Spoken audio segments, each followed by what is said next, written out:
O te toi wha malo le wholonga le tātua tunu o tau mai fo le whai ungo aso. Lua le neiva yaso, le mai esi whao poponga o tātua tala whaume Sāmoa. Ao whai ui uai pōr kalame o le nei te wila e whaata uai malenga ngana, wha leo ngā sao o lona spela ina sao, e mai se le whausia ina ma le whaawinga ina upo. O nisi o wha mamafa na whola si e pepa sui o le komiti, e lui e le au whaasara lau ma le au tū Tala, ma whale televise i le atunu. O le matua o le tautalanga, o a fianga o le ngangana Sāmoa, mai le ngā luenga le au whaasaralau. E tō lo upulou ma wha alo atu le ngā luenga le au whaasaralau, i lo o tō sāo tāua, a wāle ngā luenga taulongo i mea le lei, ma mea wha le tonu, a wāle silafia e le atunu u lau tele. Ai ao o na silafia e iai lape o tanga ma upu. E lei au ese fina ngalo tu Tala le atunu o i pepa na wholasia, wana o ni whautuanga sa tu i nā tue nisi o ofisa. Mātou te ioe i le te leo le awhiang o le ngangana. Ala ai pangalia ia o mātou ofisa whaasa lau o tangata e ana ngā luenga. E tau le eise taimi e toia o ai ia tangata whai ngā luenga. O le vaai a mātou ia watu tangata a to toa le lei ngā lue loa pe o nā lue tupe tutongi ai. Ia ai po le ase fina ngalo o tatou mtanga luenga. E awala atu i le mtanga luenga e ngafa ma le atina e o tangata whai ngā luenga le tatou tunuu, po le PSRC, po le MCO. E whainia o ngā basics, i le whainga whaavai o le whaonga ina o le tatou ngana. E mato le ase tō whael komisi. Au tau na whaatino loa i le whaasaonga o upu ia, standards o le ngangana. Le tau na awe i whale whaasalau malava, TV, ma le tio, newspaper, o le ale whaaleonga sao, o le ale spelanga sao, o whetu i ele whaamamafa, o whetu i ele komariliu, ina ia sao le leile whaupunga o upu. A tōna visosoani malosi lea i le ngā luenga le au whaasalau. Ina ia sao la lātou whaaleonga. O se tu alalo na tu ina mai le sui o le komiti mo le au whaasana lawa le atunu. O la utu ua lalo. E ao o na o uma le au whaasala lau. E ave ni a lātou mata upu o le ngangana Sāmoa. Mai le lau mua su e suenga mata upu tau Sāmoa. Ale universitea o ao Sāmoa. E tau fia ai le nei whaafita uli. E le ngata ilea. Ia lava fo'i ni taimi e whaatino ai ni a oa onga whaapitoa ale au whaasalalau i le ngangana Sāmoa.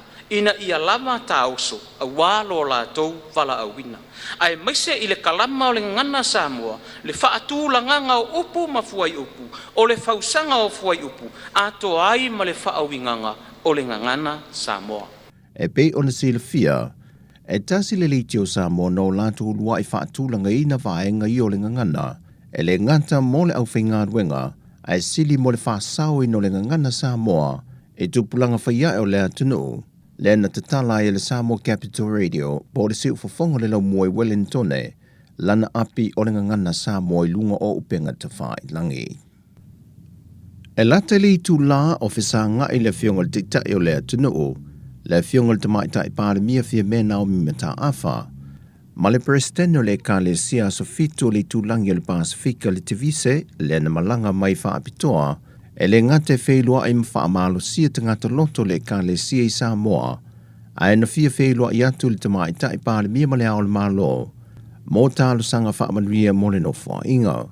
I lea wheilua inga na o mai a tālo sanga, na whaamanatu le tamaitai pāre mia i le presidente o le Kalesia monta i tai le atunu, e lua ni vaenga tāua na te toe wha mawhai nei te tau ono una ia pēle e Kalesia Sofito i Sāmoa, e le ngata o lana whi awal soi fua maloloina po le health message, a e maise fo ilana whalitusi, nei longa ile e Kalesia le tele o tausanga umawai, ma tina ma ta māsa o lātou wia ofisa o mamatanga ruenga le malo, e o lava ia onga, ma tufa ma whātau ina iei tusi o soi fua maloloina, soi fua manuia o ainga, o le soifua ngā tina e whaaleanganga o le tamititi o antu i tusi mō tangata mātatua, tuspa ia ma tuspese, talamoni, sa lo mia le faltusia le Kalesia, e lona lau moe la lo paia.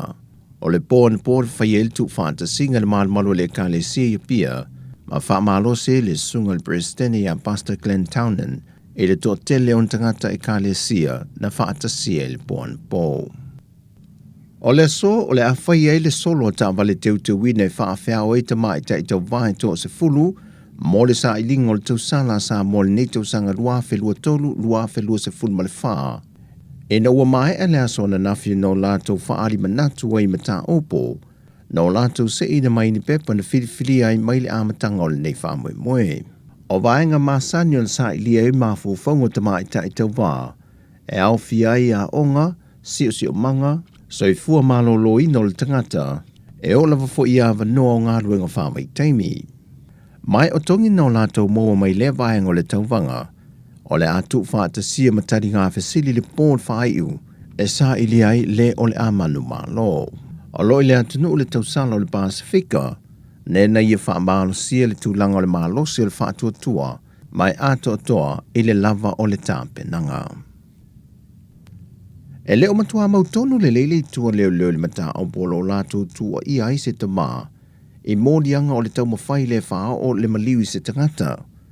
O le tamai a la meko Sakaria, no lua i tū la i luma le whaamasinonga i le mata opu ia te sema o le tausanga lua whelua se fulma le lua, e le mōdianga i pe o nata ua. Ai le whaanga solongo tau le manga le mata opu le vai yaso nei, na tālu sanga tuaile i tua leo anga i le whaamasino, mo se isi awano si tue tanga i antili i le tua leo i whila, ma whaamaumaunga o lea lava mata opu.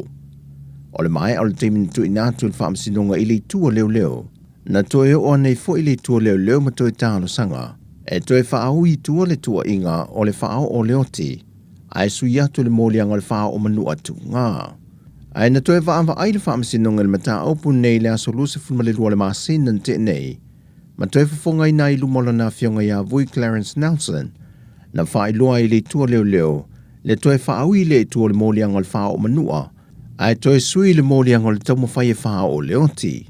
O i na toe wha amanatu e le fionga ia vui i le tua leo, e ao o na tu i nātu tālo sanga, ma ia tu i nātu mau a anoa ma mautu, ma fuanga whaalitu la fono, e lango ia lātu tālo sanga ma lātu mau. O le lua vai aso wa toe tōru pō ele mata opu o na toe fonga i nai le i luma le whaamasinonga, ma i whafo mo le pōtu whaamasino, na whaali ai se whidangalo le tamai ta ilo ia maunga Precious Chang. Ua whaisi umitele o le nei mata aupu le ua sili atu ma le awha tausanga, a e na o le tasi le parakalafa le tausanga, mai fōlinga le ato toa foi, a ua tali ngā foi le o loo ia tūla iai. Ua tua avanoa le whaamasinonga moli tua leo, e toi tā pena ne ai foi le lātou tausanga. O tala fau ia manuia le whai unga niva yaso si o tātou te lupele, whailua ili vai aso fau, whasoi fuia.